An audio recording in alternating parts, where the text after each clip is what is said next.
Por meio de suas redes sociais, Ricardo Salles, ministro do Meio Ambiente no governo Bolsonaro, retrucou ataques do ator Leonardo DiCaprio e lançou um desafio.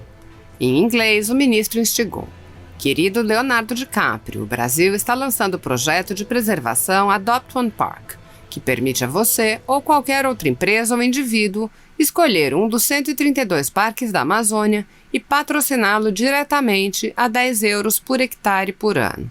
Você vai colocar seu dinheiro onde está sua boca?" Em entrevista ao deputado federal Eduardo Bolsonaro, filho do presidente Jair Bolsonaro, o ministro ressaltou: "O que a gente está dizendo para as empresas brasileiras e estrangeiras. Você que quer ajudar, está aqui uma oportunidade. Você pode adotar um parque desse, pode parar de discurso, colocar a mão no bolso de verdade. Você pode adotar, ajudar a custear essas 132 unidades de conservação. Cada empresa vira o patrono de um parque desses. Fizemos um cálculo e dá uma média de R$50 por hectare por ano de patrocínio. Você tem lá uma região muito grande, representa 15% do território da Amazônia. Cada um desses bancos, fundos, empresas, vários que apontam o dedo para o governo Bolsonaro acusando a gente, está aí uma oportunidade." No ensejo, Salles frisou: "Ajude, é uma oportunidade. Vamos separar quem está no campo do discurso e quem ajuda na prática. O governo não arrecada nada, é direto no parque, a própria empresa banca." O que o governo pode fazer com relação a essa área ambiental? Porque eu sei de alguns programas, né? Dentre eles ali tem o Adote um Parque e tem outro que faz um rastreamento da madeira. Como é que funcionam esses programas? Nós temos o Floresta Mais, que é remunerar a pessoa que tem a reserva legal, pagamento pela reserva legal dela, que é pagamento pelos serviços ambientais. Então você não só põe uma restrição na pessoa, que é o que o Código Florestal determina, mas você remunera a pessoa por isso. Foi feito agora, no governo do presidente Bolsonaro.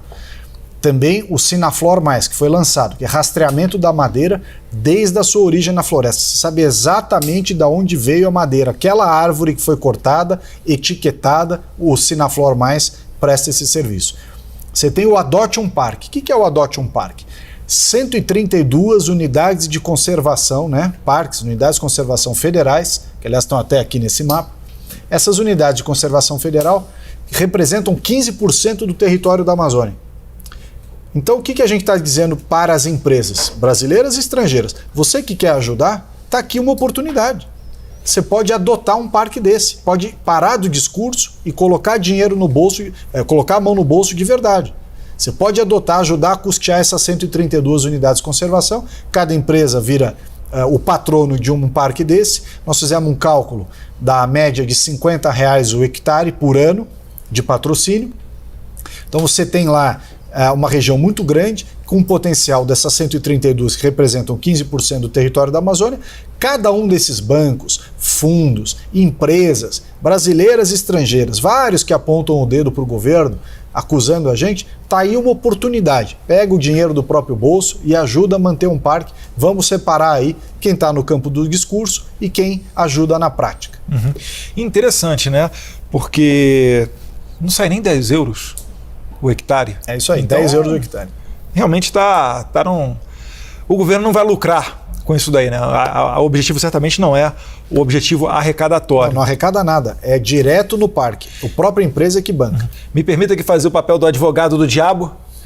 Por que então não aceitar o dinheiro do Fundo da Amazônia, visto que, por exemplo, a Noruega era um grande doador? Qual era o problema desse modelo? Tinha alguma coisa a ver com as ONGs? Conta um pouquinho dessa história pra gente, porque o senhor mesmo foi muito criticado, eu lembro, por ser uma pessoa que, em princípio, estavam tentando criar a narrativa de que o senhor não queria aceitar dinheiro de ninguém, a soberania do Brasil, como se fosse um radicalismo da sua parte. Não. Como é que é essa história do Fundo Amazônico? Foi muito bom você ter tocado nisso, porque nós nunca dissemos que não queríamos ajuda.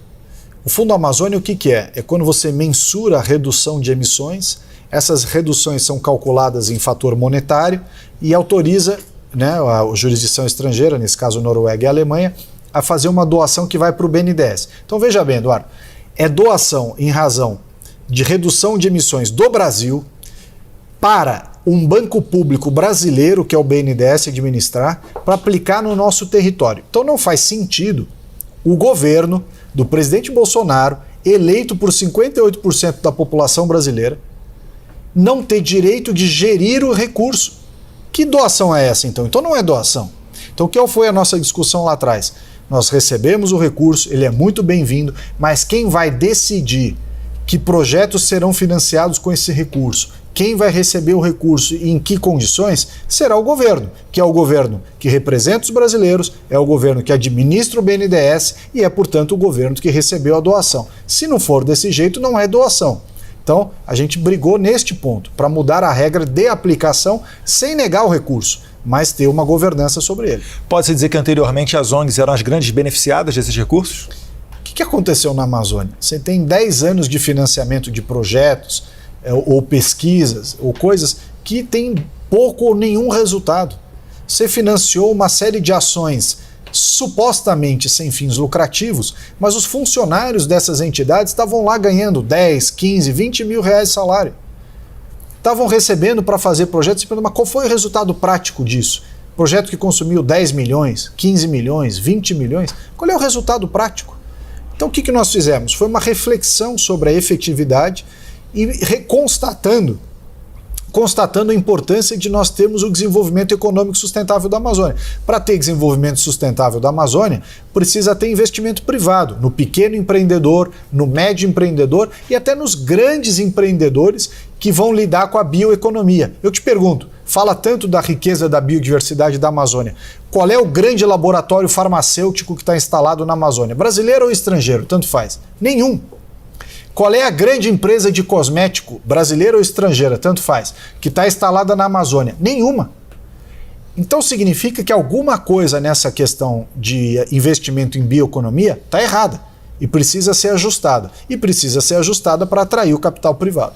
Entendi. Saideira de Amazônia. Posso mandar ver? Claro. O que seria da Amazônia sem as Forças Armadas? Olha, essa discussão... Eu sei que a pergunta é muito mais direcionada para o Ministério da Defesa, mas eu vou aproveitar aqui que a gente está falando de Amazônia. Não, mas é verdade. O Brasil é muito grande, né? A gente não pode esquecer que a Amazônia, metade do nosso território nacional, a Amazônia Legal são 5 milhões e 100 mil quilômetros quadrados. A Europa toda cabe dentro da Amazônia. Metade dos Estados Unidos cabe dentro da Amazônia. Uma região gigantesca de difícil acesso, não tem rodovia, ou você faz fluvial ou faz aéreo. Então o papel das Forças Armadas para manutenção e preservação desse território tem sido fundamental ao longo da história do Brasil. Quem é que tem capacidade de mobilidade, né, que se locomover na Amazônia com velocidade, com transporte de tropas para assegurar, por exemplo, a nossa fronteira, ou policiamento para entrada de drogas, ou até combate aos crimes ambientais? Durante anos, as polícias militares dos estados da Amazônia ajudaram nas operações de fiscalização ambiental. No ano passado e nesse ano, até isso nós tivemos problema. Então, por questões de orçamento, de decisões políticas, o que quer que seja, o fato é que as polícias militares estaduais não deram o suporte que a gente precisava. Então, novamente, foi fundamental o decreto de garantia da lei da ordem que o presidente Bolsonaro assinou. No ano passado, nos meses de setembro e outubro, reduziram as queimadas, foi uma GLO específica para as queimadas, reduziu as queimadas nos últimos índices dos últimos 20 anos, os menores índices dos últimos 20 anos, e nesse ano, iniciado em 11 de maio, justamente para suprir essa falta de apoio de polícias militares nos estados, foi fundamental a GLO, junto com o IBAMA, junto com o ICMBio, junto com a Polícia Federal. Uhum. Tá aí, pessoal, por isso que o nome desse programa aqui é O Brasil Precisa Saber, porque certamente muito do que o ministro está falando aqui, você não viu nos grandes meios de comunicação. Mas saindo um pouquinho de Amazônia, indo para o Nordeste, ano passado teve um assunto desagradável, que foi aquela mancha de óleo que percorreu ali boa parte do Nordeste. De onde é que veio essa mancha de óleo? Eduardo, primeiro, é fato que o óleo que chegou ao Nordeste brasileiro é um óleo extraído de poços da Venezuela. E a Venezuela não tem controle sobre o óleo que sai do seu país, porque o regime comunista faliu o país, quebrou toda a organização estatal e aquilo lá não tem praticamente controle nenhum. O que aconteceu? O óleo venezuelano que saiu do país sem controle acabou atingindo, por alguma forma, a costa brasileira ao longo de 2 meses, aquele óleo foi chegando. As investigações apontaram para um navio de transporte de petróleo que teria deixado vazar a 600, 700 quilômetros da costa um volume grande de óleo num determinado período, uma data. Mas até agora, essa é uma investigação que segue sendo feita pela Marinha e pela Polícia Federal, com uma série de dificuldades, né? Porque você investigar um navio que viaja pelo mundo e que não respeita determinações da legislação brasileira, da justiça brasileira, então esse encerramento da investigação para ter certeza absoluta que foi aquele navio ainda não foi feito. O que nós sabemos é que o óleo é venezuelano e que ele foi chegando nas praias brasileiras durante aquele período de 2 meses. E agora a parte boa, saindo do óleo nas praias do Nordeste, indo para o marco do saneamento básico. O que a gente pode esperar desse marco do saneamento básico e por que ele foi tão celebrado pelas pessoas que realmente se importam com o meio ambiente? Veja que a questão ambiental, 80... E olha que eu surfo, hein? Essa é uma demanda até que me trouxeram quando eu fui surfar lá em Maresias. E é correta essa demanda, porque mais de 80%, 87% em algumas regiões, 87%, 85% na média da população brasileira vive nas cidades. E vive nas cidades sem saneamento, 100 milhões de brasileiros não têm acesso a coleta e tratamento de esgoto, 35 milhões de brasileiros não têm água potável. Esse é o legado de descaso com o meio ambiente urbano, que diz respeito à saúde das pessoas. Esse é o descaso que a esquerda deixou para o governo do presidente. O que nós vimos? Que nesse período de pandemia, em que as pessoas ficaram confinadas nas suas casas, isso se mostrou ainda mais grave, porque ficou evidente como a falta de saneamento é relevante para a saúde das pessoas. Aliás, é um binômio, é saneamento e resíduo sólido, ou seja, lixo. O Brasil vive uma pandemia de má gestão do lixo, né, dos resíduos sólidos, sobretudo domiciliares, no Brasil todo. A esquerda que governou o país, inclusive o Ministério do Meio Ambiente, não ligou para avançar nem no saneamento e nem na gestão do lixo. Então você tem essa doença, 100 milhões de brasileiros sem saneamento, 35 milhões sem água potável, uma pandemia de lixões no território nacional todo, e foi justamente no governo do presidente Bolsonaro que se aprovou, com voto contrário da esquerda, a esquerda votou contra o marco do saneamento. Olha que barbaridade, não fizeram enquanto estavam no poder e quando o governo do presidente faz, eles votam contra. Então, total descompromisso com a questão ambiental urbana, que diz respeito não só à contaminação de lençol freático e solo, mas também, evidentemente, com a saúde das pessoas. Não, realmente, PT, PCdoB, PSOL, esses partidos, não adianta. Se a pauta ali vem da presidência da República, eles já são de cara contrários, né? Isso sim, um verdadeiro radicalismo e uma verdadeira intolerância. Ministro, saindo um pouquinho de Amazônia, Nordeste, daqui a pouco a gente fecha o país inteiro aqui. Pantanal. Está sendo construída uma narrativa para tentar mobilizar, né, grandes produtores a até, quem sabe, fazer um boicote com relação às queimadas que agora parecem atingir mais o Pantanal. Em que nível que essas queimadas estão e o que o governo está fazendo com relação ao Pantanal? Olha, Eduardo, as queimadas são importantes, nós estamos com dedicação, inclusive eu estive lá, seu pai esteve numa terça-feira, eu estive numa quinta, na mesma semana, ele foi a Corumbá, eu fui a Cuiabá, no Mato Grosso. Ele foi no Mato Grosso do Sul, eu fui ao Mato Grosso. O que está acontecendo? Tem muito fogo lá realmente no Pantanal, é verdade. E por quê? Por que esse fogo tomou essa proporção? É importante a sociedade entender. Existe uma medida chamada fogo frio, ou contrafogo, que é você colocar fogo propositalmente no período que não é o período seco, no período que tem chuvas, você queima propositalmente, programado, de maneira controlada, você queima determinadas regiões para diminuir a quantidade de massa orgânica, ou seja, folhas, galhos, capim seco, porque quando vem a queimada no período seco, realmente como agora, se você tiver menos massa orgânica, o fogo se propaga menos. O que aconteceu com o Pantanal? Eles estão há 2 anos sem fazer o fogo frio, que eles chamam lá, que é esse fogo preventivo, manejo preventivo do fogo. Por questões ideológicas, questões administrativas, não se permitiu lá no Pantanal que eles fizessem o manejo adequado do fogo no momento correto. Então juntou muito material orgânico e quando pega fogo de maneira descontrolada. O segundo aspecto que também foi chamado a nossa atenção lá, cada vez mais vem se perseguindo, vem indo contra a criação de gado solto no Pantanal. Só que é o gado solto que come o capim, que come o mato. Então diminui também essa massa orgânica. E você não deixar criar gado de maneira extensiva lá, também propiciou um aumento substancial desse material orgânico. E um terceiro ponto, aí muito relevante, que nós estamos mudando agora, é a permissão para você usar aquele material que é despejado junto com a água pelas aeronaves. É o chamado bloqueador de fogo, ou retardante. É um produto com uma composição muito parecida com fertilizante e que multiplica por 5 a efetividade das aeronaves no combate ao fogo. E por uma questão ideológica, não se deixou utilizar o retardante de fogo. Mandou despejar só água. E a efetividade desses aviões só com água é 1/5 do que seria se tivéssemos o bloqueador de fogo. Até nisso atrapalha ali a questão ideológica, né? Muito. Sensacional sensacional como que aqui tem muito disso, né? Então tá aí um recado para você que acha que a vaquinha só solta o pum, que destrói a camada de ozônio, você que adora também criticar, mas curte o McDonald's, tá aí, ó, uma notícia que certamente você não sabia. O gado ajuda a reduzir essa massa que depois serve como combustível para as queimadas. Então, mais uma vez, os nossos fazendeiros ajudando a combater o fogo e a preservação do nosso meio ambiente. Mas, ministro, agora eu vou sair um pouquinho da sua área ambiental e vou entrar numa área que eu curto muito, que é a de armas de fogo. O senhor foi muito criticado quando saiu candidato em 2018 e acho que o número do senhor era alguma coisa relativa a um calibre de uma arma. Como é que era isso? Que até o próprio partido do senhor chegou a criticá-lo? O direito de legítima defesa, de ter arma para se defender, seja na sua propriedade rural, na cidade, é um direito sagrado, porque é inerente ao direito de legítima defesa da sua própria vida. Se você não tem meios para se defender, como é que você vai se defender?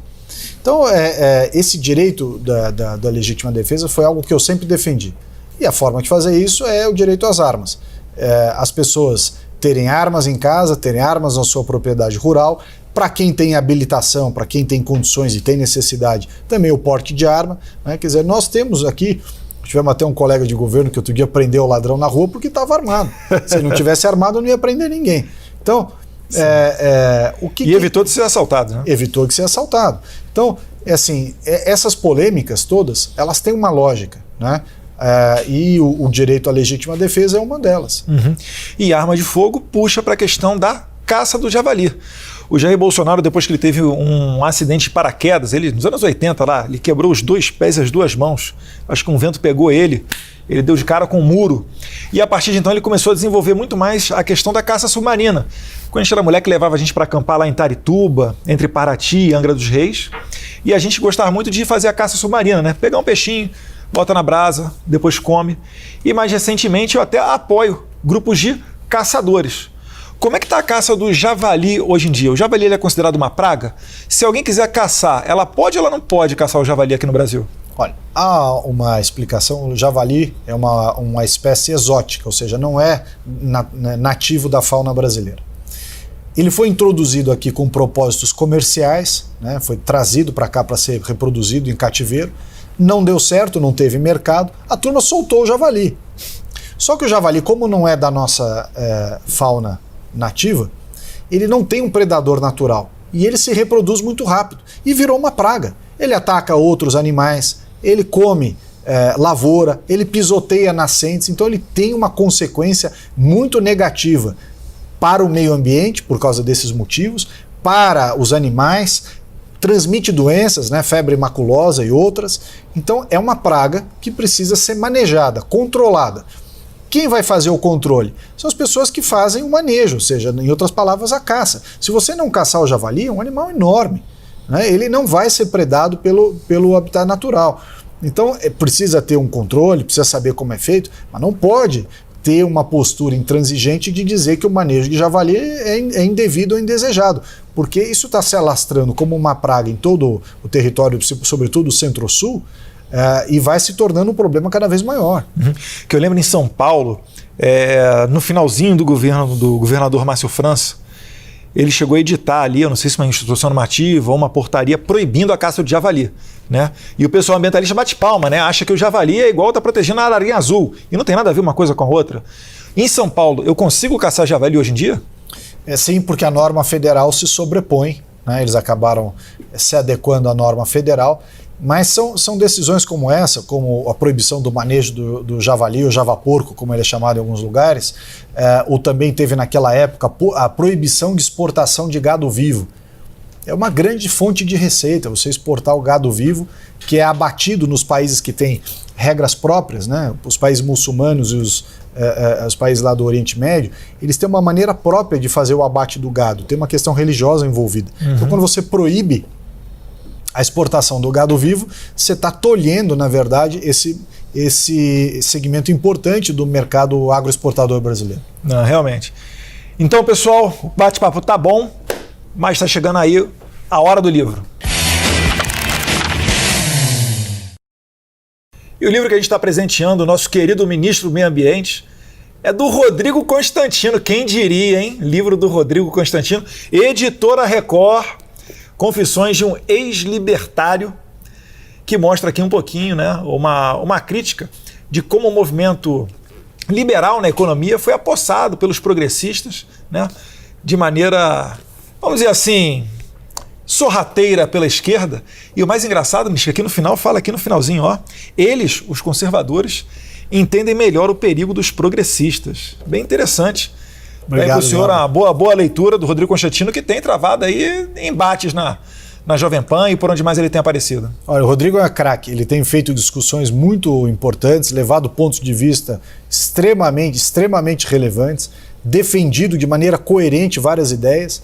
E esse livro aqui é muito bom, porque mostra, de fato, como você colocou bem, essa influência dos libertários dentro dos liberais e os conservadores. Eu que me classifico como um liberal na economia e um conservador nos costumes, também acho que exatamente, como você também, acho que essa questão dos libertários acabou confundindo muita gente, né? Sofri isso várias vezes, aí, inclusive nessa última campanha eleitoral, essa mistura do libertário com o liberal. São coisas diferentes. Você pode ser conservador nos princípios, ter uma postura de direita no campo político e defender a agenda liberal na economia, diminuição do tamanho do Estado, a racionalidade e tudo mais. E é essa agenda que nós estamos avançando. Então, obrigado pelo presente, o Rodrigo é craque aqui, vou ler, fazer uma leitura voraz aqui. E diga-se de passagem, né? A única oportunidade que a gente está tendo das últimas décadas de ter um ministro da Economia liberal como Paulo Guedes é num governo do conservador Jair Bolsonaro, né? É graças ao seu pai, o presidente Bolsonaro, que nós temos o Paulo Guedes. Tem um pessoal aí, mas o Paulo Guedes apesar do Bolsonaro. Não é apesar do Bolsonaro, não. É o Bolsonaro que apoiou o Paulo Guedes, que segura o Paulo Guedes, que dá força para a pauta liberal do Paulo Guedes e que tem o tato político para fazer valer a agenda liberal, que muitas vezes um liberal puro que nunca foi ao governo não tem.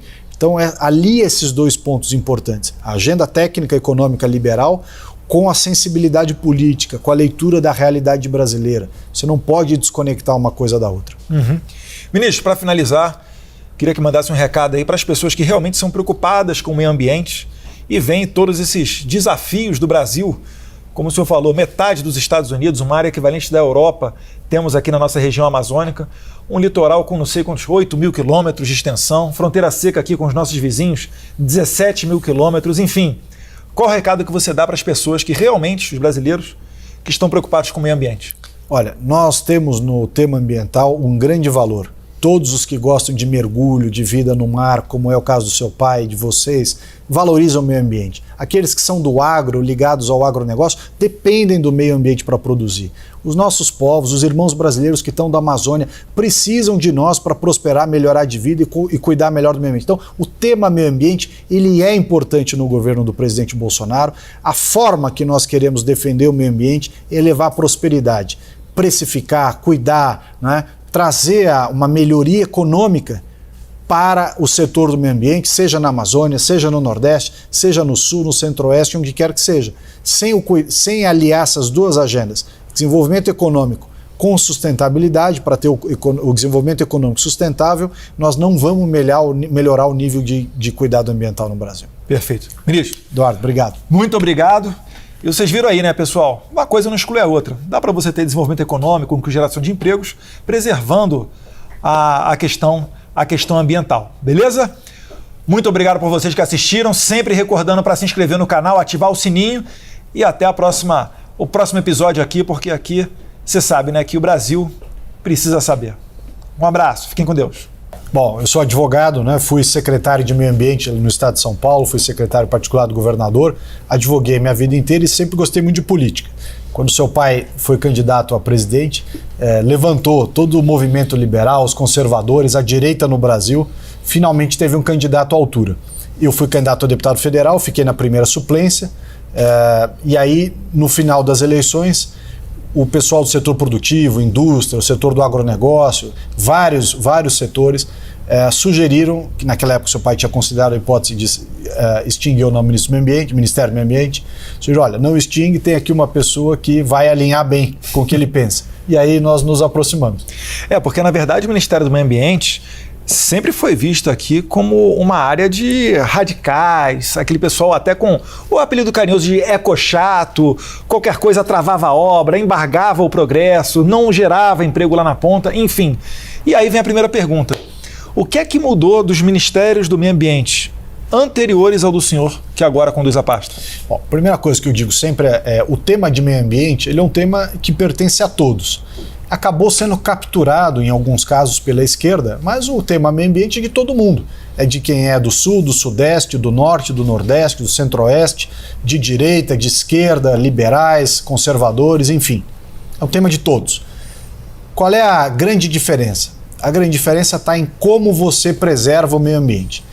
Nós, liberais, que temos uma visão de respeito ao direito de propriedade, temos uma visão de respeito a quem empreende, né, a quem toma risco, etc., temos a tendência natural de colocar regras de mercado, inclusive para preservação ambiental. Quando que a esquerda, historicamente, é assistencialismo, é distribuição de dinheiro do contribuinte para gente ligadas a eles politicamente. São projetos que muitas vezes não têm resultado prático, mas são colocados em marcha por uma questão só do politicamente correto. Nós não. É meta, é prazo, é colocar uma sistemática, respeitar as pessoas, quem produz, né, o direito de propriedade. Então, qual é a grande diferença deles para nós que eu vejo?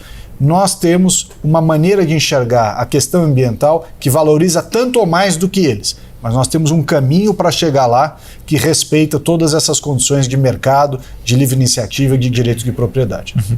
E aí agora falando do tema mais sensível, a Amazônia.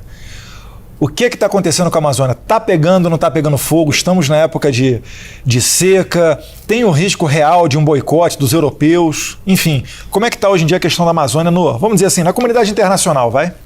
Bom, primeiro lembrar que as questões sazonais acontecem todos os anos, até por isso que são questões sazonais. Então nós estamos no período seco, mais fogo esse ano lá no Pantanal. Ano passado nós tivemos na borda da Amazônia uma série de focos de incêndio, que é diferente de queimadas, são critérios técnicos que diferem. Mas o que acontece com a Amazônia, Eduardo? A Amazônia foi deixada para trás, né? 20, 30 anos de governo de esquerda deixaram os 23 milhões de brasileiros na miséria. É a região mais rica do Brasil, a região mais rica em termos de recursos naturais, ouro, diamante, cassiterita, recursos florestais, biodiversidade, água doce, tudo tem na Amazônia. Então a região mais rica do Brasil, com uma população que tem o pior índice de desenvolvimento humano. O pior IDH do Brasil está na Amazônia. Eu achava que era o Nordeste. É pior do que o Nordeste. Então, veja só, vários ministros, inclusive que vêm da Amazônia, que sentaram aqui nessa cadeira de meio ambiente, não cuidaram das pessoas da Amazônia, do ser humano na Amazônia. E aí o que acontece? Uma pessoa que foi deixada para trás, sem oportunidade de emprego e renda, sem um nível de prosperidade econômica, aqui eu lembro até aquela frase que o Paulo Guedes usou, e o pessoal explorou muito contra ele, mas ele disse a verdade lá em Davos, no ano passado. Ele falou, olha, o pior inimigo do meio ambiente é a miséria, é a pobreza. E é o que acontece na Amazônia. As pessoas acabam sendo cooptadas por atividades ilegais, vão trabalhar em atividades ilegais porque não têm oportunidade de fazer as coisas corretamente. Então o nosso desafio é preservar a Amazônia através do desenvolvimento econômico sustentável, criar oportunidade para essas pessoas, fazer a regularização fundiária e não ficar rotulando a regularização fundiária de MP da grilagem ou coisa que o valha. Fazer também o zoneamento econômico ecológico, para você saber, uma espécie de plano diretor da Amazônia, saber o que tem de recurso lá, como é que você utiliza, como é que expande eventualmente a infraestrutura, como é que cuida das cidades, o pagamento pelos serviços ambientais, ou seja, remunerar quem faz as coisas direito. Nós fizemos no governo. O governo do seu pai, o presidente Jair Bolsonaro, colocou de pé o programa Floresta Mais, de pagamento pelos serviços ambientais, que é remunerar quem faz as coisas direito e não apenas fiscalizar. A agenda da bioeconomia, que é dar valor à biodiversidade da Amazônia, de novo. Por que falam tanto da agenda da bioeconomia e não puseram a agenda da bioeconomia de pé? Por uma questão simples. Porque não acreditam, não souberam atrair o capital privado, apoiar o pequeno empreendedor, né, financiar. O governo do presidente Jair Bolsonaro colocou de pé o Biodiversity Fund, com o USAID dos Estados Unidos, administrado pelo Altilha, 100 milhões de dólares para financiar pequenos empreendedores, mas não se trata de dar o dinheiro. Nós não estamos falando de filantropia, nós estamos falando de apoio ao empreendedor. Então, juros subsidiado, linhas com financiamento alongado, né? Você tem aí carência, mas por pequeno empreendedor que trabalha com a biodiversidade da Amazônia, poder investir no seu negócio, gerar emprego e com isso você melhorar a qualidade de vida da Amazônia como um todo. Isso sem falar no crédito de carbono de origem florestal, que fala-se muito de Acordo de Paris, mas quando o Brasil tenta vender o seu crédito de carbono em razão da floresta amazônica, que é super importante, a gente tem um mercado fechado em razão desse protecionismo que acontece lá. E diga-se de passagem, quantos % da Amazônia são preservados? Mais de 80%? 84% da Amazônia está preservada na sua vegetação primária, original. 66% da vegetação nativa brasileira. Será que algum desses países envolvidos tem alguma coisa similar ou próxima a isso? Não tem. Nós temos o Código Florestal, que fala-se muito do Brasil, e o Brasil que não respeita, e o Brasil isso. Nenhum desses países que aponta o dedo para nós tem uma norma nem sequer parecida com o Código Florestal, que impõe, dentre outras coisas, a reserva legal, que você não pode mexer da sua propriedade, de 80% na Amazônia, de 35% no Cerrado e de 20% nos outros biomas. Nenhum país tem um código florestal. Isso aí tem que explicar para o estrangeiro. Vamos falar para o francês aqui. O francês, vamos supor que ele tem uma terra aqui no Brasil. Vamos lá, ele mora com a brasileira, casou, tem a terra aqui no Brasil e está dentro da região amazônica. Quando saiu o Código Florestal, então, a partir daquele momento, 80% da terra dele tem que ser preservada. É isso? O Código Florestal. E ele foi indenizado? Não foi. Por isso, essa é a grande discussão. Primeiro, você tem o Código Florestal de 2012, e que colocou o marco temporal da lei 2008, ou seja, quem fez supressão de vegetação, né, tirou a vegetação para produzir, etc., até 2008, de acordo com a lei vigente na época, terá reconhecida a chamada área consolidada. Agora, pós 2008, que é o que o Código de 2012 prevê, se você tem 80% da tua propriedade, você não pode mexer nela. Primeiro tem que ser propriedade mesmo. Daí a importância da regularização fundiária. Se o sujeito não é dono da propriedade, como é que faz? Depois, ele tem que receber alguma coisa por isso. Razão pela qual nós criamos o pagamento pelos serviços ambientais, o programa Floresta Mais, que remunera efetivamente, quem preservou. Então, ministro, 85% da floresta amazônica ela é preservada e, pelo que a gente pode notar, nenhum país de primeiro mundo chega perto desse nível de preservação de vegetação original. Mas, além disso, tem a questão energética. Se tivesse que falar para um europeu que perguntasse ao senhor, como é que o senhor responderia sobre a matriz energética brasileira? Olha, é o que você falou, a Amazônia, além de 85% preservada, tem as áreas de preservação permanente preservada, que é a beira dos rios. Imagina você ter que demolir todos os prédios que estão construídos em cima d'água na Europa. Não ia sobrar quase nada. Agora, com relação à energia, a mesma coisa. Nós temos 85% de energia renovável no Brasil. Hidráulica, eólica, solar e biomassa. Por exemplo, o bagaço da cana. Já os outros países da OCDE, inclusive os europeus, 14% só de energia limpa renovável. O resto é termoelétrica, é petróleo, é nuclear, né? Então, nós estamos, até nessa questão da energia, nós estamos numa condição muito melhor que eles. Pega o carro elétrico. O carro elétrico europeu, que tem um problema grave de bateria, porque você não recicla a bateria do carro elétrico, ainda por cima é abastecido, em muitos casos, com energia suja. Você abastece o carro elétrico numa termoelétrica. Aqui no Brasil, não. O carro a etanol, o carro a álcool, né, nosso, tem o híbrido flex, que é uma mistura de elétrico com etanol, ele polui muito menos, emite muito menos gases de efeito de estufa do carro elétrico puro europeu. E a turma não fala nada.